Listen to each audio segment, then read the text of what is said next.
You have won the title of women's contenders there. You are being made the ambassador for the upcoming season. So all the matches were stressful, but of course, when I won, I was extremely happy. Your GCL contenders journey, like how was the process for you? Both me and Julia Osmak, we both played first a classical game, and then in the evening we played this match. What was going through your mind when you just secured the title?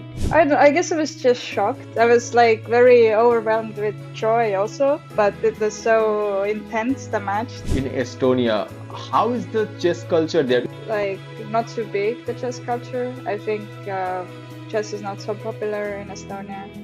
I mean, especially compared to India and like China and all these countries.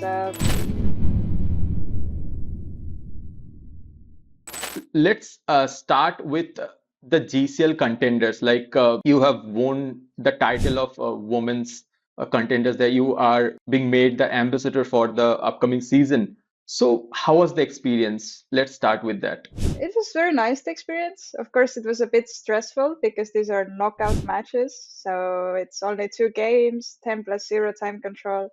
So all the matches were stressful, but of course, when I won, I was extremely happy.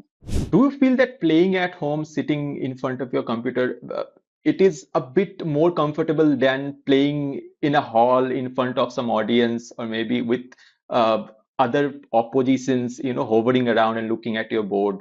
I think it depends on my mood. I don't Mhm. mind playing in the playing hall, but I think for Okay. this time control, it's very good to play online because you you can pre-move with the mouse and you can play faster. Like over the board, it can get a bit too chaotic. Your GCL contenders journey, like how was the process for you and how did you get invited by the organizers? And GCL contenders is a new thing, as we know, and there is a lot of excitement in chess fraternity that GCL is coming up with this kind of new innovations. So how was the journey for you? Journey was pretty smooth. I got this email if I would like to participate in the third round, and it was completely unexpected. And what made it more difficult a bit is that right now I'm also in Georgia, in Batumi, and I knew that I'm going to play a tournament at that time.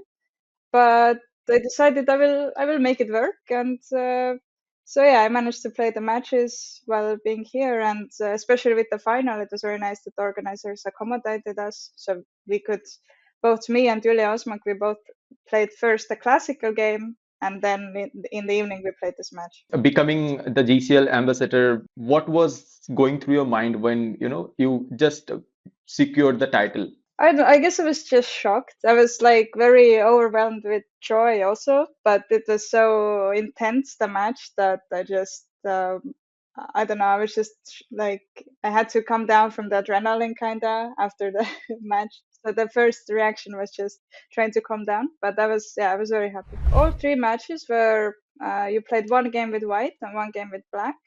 And if the match was a draw, then you would play Armageddon. So that then it would depend who would get black and white. But for me, it never happened. I managed to luckily win my matches in the first 2 games. If we talk about your home country, like in Estonia, how is the chess culture there? Because in Estonian chess, I haven't found that many, articles or references from where we can gather some knowledge about Estonian chess. As a chess player from Estonia, how do you see your chess culture?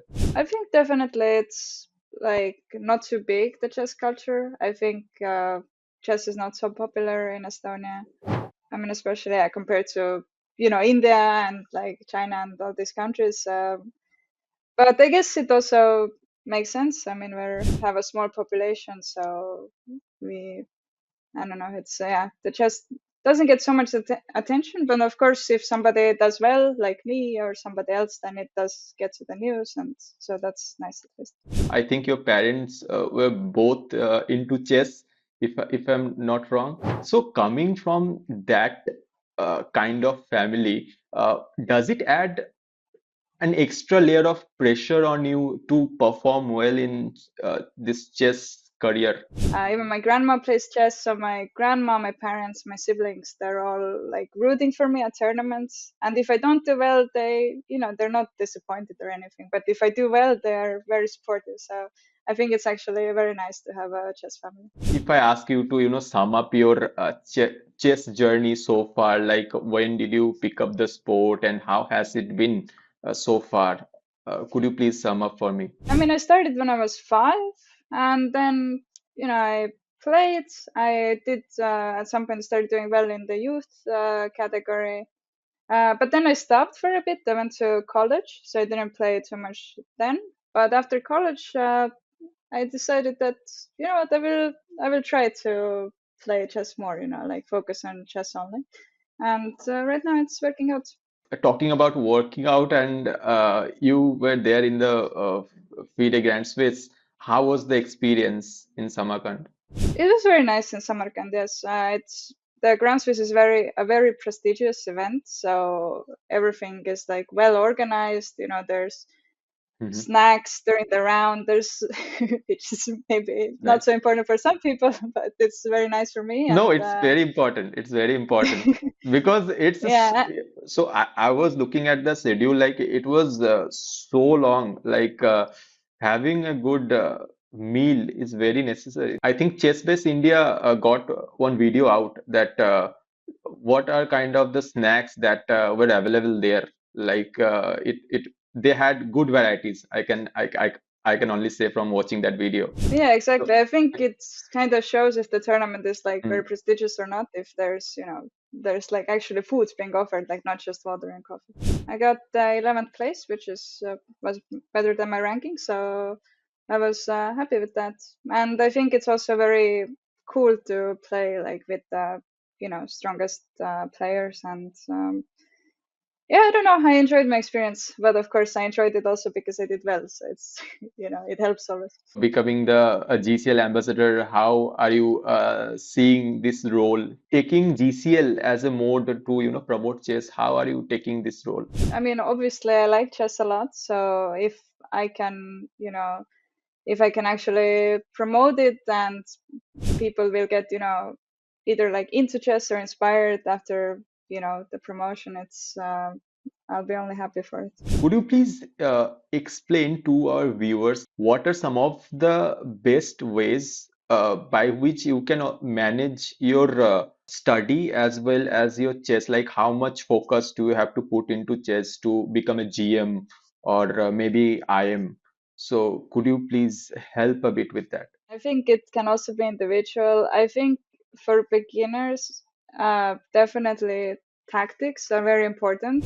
And I think a lot of playing, just like playing chess a lot, with of course not just, playing blitz and not thinking about it, but like actually playing classical games. And yeah, just playing a lot, you'll just get better even by that. And then, tactics are important. And then maybe later on also, openings, end games, but I think these come a bit later. What do you prefer, like preparing for the openings or preparing for the end games? Because I feel that in openings there are a few variations which you can play, but in end games there is a vast ocean that you can learn from. I think end games, there are some things that can be learned and should be learned. Like, let's say, king opposition is like one of the first things, but it gets more complicated than that. And I think it's very important to just know some things so that when an end game happens on the board, you have some clue of what's going on. So I think there are a lot of end games that can be learned concretely. And for the openings, I think it's important for the player to just have like maybe at first like something they play, something they know, like with black, like Sicilian or French or something like that. That they that they know something of it, but it's not definitely at first. It's not important to know anything in depth. But it's mostly what moves you play and not to blunder anything. And this is the most important. Traveling around the world. So, what are some of the odd experiences that you may have had, or what are the most funniest experiences if you can, recall from your playing days? If you have ever encountered something like a crazy chess fan. I don't know if I have a story like that. It's all been pretty normal.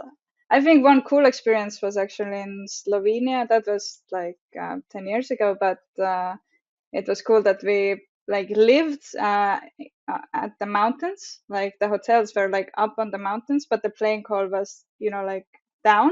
So we took this, I'm not sure what it's called, but we took this little thing that like, like not like a lift, but so we took it down every day, like for the rounds. Like it's like a normal means of transportation. Thanks a lot, Maya, for joining us today. I won't take much of your time, but thanks a lot. It was a very insightful interview.